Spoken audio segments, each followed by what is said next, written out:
San Diego. Michael, welcome to the Savage Nation. What's on your mind? Yeah, Michael, you want to talk about gangsters? I'm a gangster. Benny Siegel was my godfather. I come from Brownsville. I grew up in I was about 18 in the 60s, very early 60s. So I grew up through the late 40s, 50s, 60s. So let me tell you something about the gangsters and the Jewish gangsters of now. Well, first of all, I don't know of any Jewish gangsters now. I'm retired. You want to read about me? You read Sammy the Bull's book. I'm the guy that got him made, okay? I was his partner. Okay, so I don't know about Jewish gangsters now, but back then, what made Jewish gangsters and Italian gangsters and Irish gangsters, okay, part of the greatest trio that actually built this country, you understand? There was an honor system, a tremendous honor system. I used to sit in the house. My mother would have Murder Incorporated guys come in, okay? Gambino family. I was in the Gambino Gallo War. I was in the Profaci Gallo War. And these guys, when they gave you their word, they kept their word, okay? This Rahm Emanuel, I don't even know what he is. He's some kind of generic Jew, okay? Let me tell you something. It's true, the story that Benny Siegel was going to actually try to kill Mussolini. He went to Italy. Okay, and he explored every aspect of it. I knew Charlie Workman. He killed Dutch Schultz. Okay, I've known some people. I knew Red Levine. He killed Maranzano. Okay, so I've known these guys all my life. Michael, how old are you? I'm 66 years old. Well, you're not that old. I mean, you go back to you're born in 1943, right? 1944. I've been involved in organized crime since I was 12. My mother was queen of the New York underworld. I don't care who knows my name. But I'm going to tell you something, okay? Any Jew that voted for this administration, okay, made a sin under God. Because when this guy was running, I says, this is the election that you're going to bet your soul on. And no Jew from Eastern Europe, okay? I also was in Israel. I knew Maya Artzion, with the Audie Murphy of Israel, okay? These are real Jews. I knew the 3 Jews that killed all those SS guys in Dachau. They were on the kibbutz I was on, Gondafna, all right? So there's a difference between Jews now. This Murray Nadoff, to think he built his own people out of billions of dollars, this never would have happened. My people came from the Steidl, okay? They came from Russia, from Western Russia. As a matter of fact, 120 of my relatives were killed in one afternoon by artillery fire in the village that my great-grandfather came from in Russia. Okay, that's the village that the Belsky. So you yourself are retired? I mean, basically, you're laying low. You're retired or what? No, I'm retired. I'll tell you, I work for Nick Pileggi.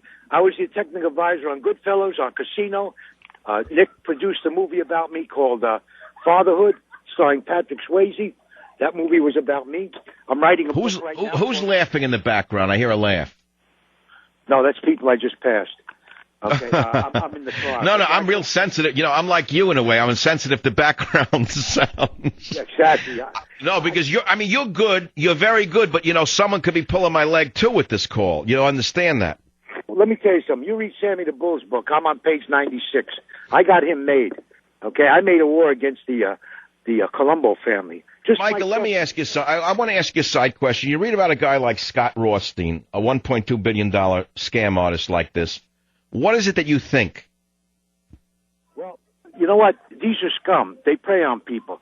I'm not going to say that I was a great guy. I mean, believe me, I'm accused of doing murder. I'm convicted. I'm convicted of that too. I'm convicted of armed robbery, extortion, everything. But I gave it up. Okay, I gave it up to be creative, to try to do something with my life. So what do I think about a guy like this? This is pure scum. Okay, and this Rahm Emanuel, I mean, he threatens a senator or a congressman in the shower. You understand? How could people stand for this? I don't know. I don't understand. I mean, to me, the whole thing looks like we have gangsters running the country. What would you say? No, you got scum running the country. I mean, these aren't gangsters. They're the vilest scum, okay, of the world. I'm going to tell you something right now. You're saying that a gangster has honor, is what you're saying. In my day, yes. In my day, I grew up. Carlo Gambino used to come to my house. When they accused Carlo Gambino of being too old, at 68, he went out and held up an armored car. You understand? He proved who he was. These people don't prove anything. Listen, there's an old adage. Michael, do you listen to talk radio regularly, or is this just a chance listening and call? Michael, I listen to you every day. As a matter of fact, I called up last week. You wanted to make a comment about the Israeli raid on that boat. I stayed on the phone for an hour and three-quarters of an hour, and you wound up signing off. And I guess you weren't taking any more calls, but I stayed with you. I'm a loyal listener. Okay, and I like you. You got a lot of balls. Okay, you're a good guy, and there's not too many people speaking up. I got 27 years in prison. Okay, my uncle was on death row for 8 years. He was a murder incorporated. Let me tell you about prison. So you understand what's happening here. Mm-hmm. In prison, a guy will come over to you, and I'll give you a candy bar. Okay. Well, let me tell you. There was a guy in La Mesa prison. I did a year in La Mesa prison in Mexico, the most dangerous prison in the world. And I was there. Okay, and it's right in Tijuana. And a guy came over to me one day. He says, "You know what? I want a dime from you." He was a Mexican dude. He killed 7 men. And there, when they kill people, they do it stand-up knife fights. Okay, so, and I know the underbelly of Mexico. I'm a legend on the border too. Anyway, he says, "Give me a dime." Okay. I says, "I ain't got no dime. You need to get out of here." He says, "Give me a dime." I says, "I ain't got no dime." He says, "Give me a dime or I'll kill you." When he said that, I picked up a bottle of Mirinda soda, because this is a prison where you can walk out of a room and get a gun. He wasn't leaving that spot. Now, what they'll do is they'll come over, "Hey, here's a candy bar," or they try to pressure you. If you don't hit them and devastate them and take them out in the first swipe, then they're going to take everything you got, and they're going to try to have sex with you and try to turn you into something other than a man. Now, that's what's happening in this country. Wait, hold on. That's exactly what's happening to Israel. Israel's being turned into a girly nation. Well, yeah, but let me tell you something. The real hammer of But Israel used to smack the Arab in the face with a broken bottle. He wouldn't take it. That's when they had a woman running the country. Look what's happened with these guys running the country. Tell me what happened to the nature of the Israeli, Michael. Let me tell you what's happening. You got organizations like Reuters that blocked out the knife that guy was holding over that Israeli soldier. You got world opinion. Okay, now you got one hammer of God, and that's Benjamin Netanyahu. And I know when they killed his brother, they did not increase his love for Muslims or terrorists. Okay, I know that for a fact. And you got one hammer of God there. You had Ariel Sharon, but he got weak. Okay, now Israel, we're Jews, Michael. I know you come from the same background I come from, okay, basically the neighborhood setup, okay, so we know how things were when they were the right way, okay, and what's happening now, my people came from the Steidel, my people, and that's one side of my family, the other side fought in every war in this country since 1876, okay, but what is happening to the Jews now? They're being pressured by, I'll tell you what the problem is, with Jews of this age, they want to assimilate. It says in Deuteronomy 7, we're not to assimilate, that we are a separate people. Okay, we're to respect where we go, but anybody comes in to try to take the country, that land that God has given us, we're utterly to devastate them. And we have the authority of God to do that, to kill everybody that tries to do that. Do not take their gold. Do not give your children in marriage. How did you become? But wait, you're an anomaly amongst people even of your generation. You became a gangster by your own admission, a murderer. Where did you get that in your soul? Where did that come from? Well, you know what? I'll tell you exactly where. That's an interesting question, Michael. Where I got it? Because the reason I ask is there's a difference between very hard-minded, very tough, very uncompromising, and then crossing that line and being able to cut someone's throat with a soda bottle. I mean, where did that come from? Well, I watch these cops come to my mother's house and get envelopes all the time. And city councilmen in New York City and Brooklyn, the borough president came one time. These are all thieves. You understand? And that's how I grew up. I watched that, and I understand. Let me tell you the difference between tough and hard.